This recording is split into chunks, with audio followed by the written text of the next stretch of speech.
For anybody that was, most of you kids weren't even alive in 2007, 2008, but we had an economy crash that we'd never seen before. Everything that I had worked for and built that took me 6 years to this point, I lost everything inside 12 months. All my house was gone, all my money gone, all my cars back to the bank. Literally everything I had worked for was gone, and I went back to a small rental that I would have to sell my shit to pay the rent. And I continued selling things until as long as I could pay the rent, until I ran out of things to sell. And I remember going to the landlord and I'm like, I have nothing left. I have a dirt bike to give you for the rent this month if you want this dirt bike. And he let me give him a dirt bike for that rent, right? And from that point, I go, okay, I know what I got to do. I got to go back to the car lot and I got to grind. The economy was still super tough in 2008, 2009. I mean, it was in the dirt. It was a motherfucker. It was nothing like today. I went back to the car lot. Now, because I lost my car lot, okay, there's a lot of business that goes in that. I lost all those houses. I lost all my car lot flooring lines, the whole nine. I'm $2 million in debt. I owe $2 million now. I'm broke and I'm taking my ass back to the car lot. So the first time I started my run, at least I got to start from zero. This time I'm starting from negative 2 million. Grinding. Get back on the grind. I'm out working everybody. I'm grinding. I'm taking risk. I'm doing exactly what I meant to do again. Right? It took me 10 years to pay that money off. I barely paid those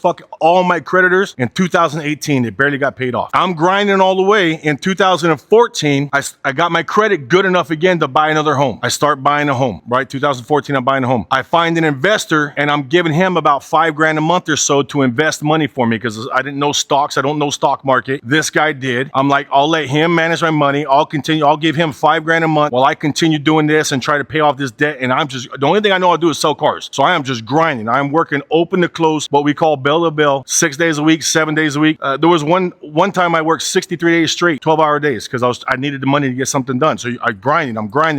Around 2014, I got about $100,000, $110,000 in stocks now, $120,000 I think it was in stocks, and I'm almost paid off the IRS and all my debt. But I'm in good standings with them, so they're not taking my money. Right? Things are starting to look good again. I get the urge to go buy a Harley, so I went to my stock guy and I said, hey, can you get me out $10,000? I'm gonna go buy a Harley. He says, yeah, let me put the order in. And again, I didn't know stocks. I still don't know stocks. I really don't fuck with them. But he goes, let me order the money for you. I'm like, okay, cool. How long will it take? About a week. Okay, cool. I go back in a week. Hey, today the money come in yet? He's like, oh man, I don't know what's taking so long.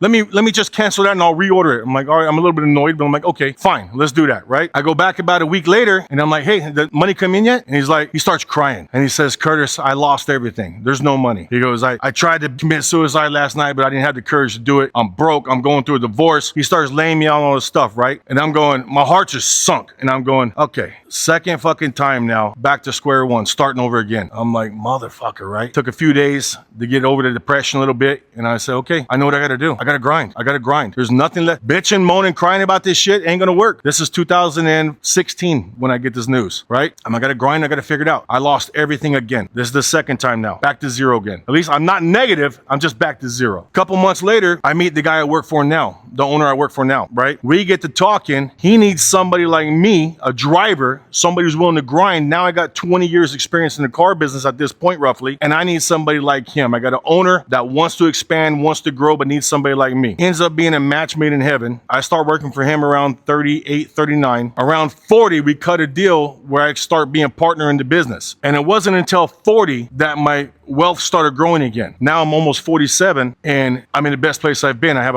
a lot now, right? If I didn't continue grinding over and over and over, and the fucking losses, the L's I took over and over, if I let those depress me, crap me out, stop me from moving forward, I would have never got to the guy that the relationship built and that put me in the position I'm in now. And that's the problem, is a lot of people don't know how to handle failure, okay? Failing is a very important part of success. In the moment, it fucking sucks. It sucks. It sucks getting your ass kicked. It sucks losing your shit. There's no doubt about it. I cannot sit there and tell you during those times that I wasn't depressed when I lost all my homes and all those things, and I didn't understand what those life lessons were going to do for me later. At the moment, it sucked, right? And I can remember somebody wealthy told me, Curtis, those lessons are going to pay you tenfold later if you just keep going. I had no choice anyway. I have to keep going. There's nothing else I can do, right? But if I didn't fight through those times and take those L's on the chin and keep trucking, I would have never got to the point where I'm at now. And that took me till 40 years old before I found the right person and the right opportunity came and things started working itself out. Okay.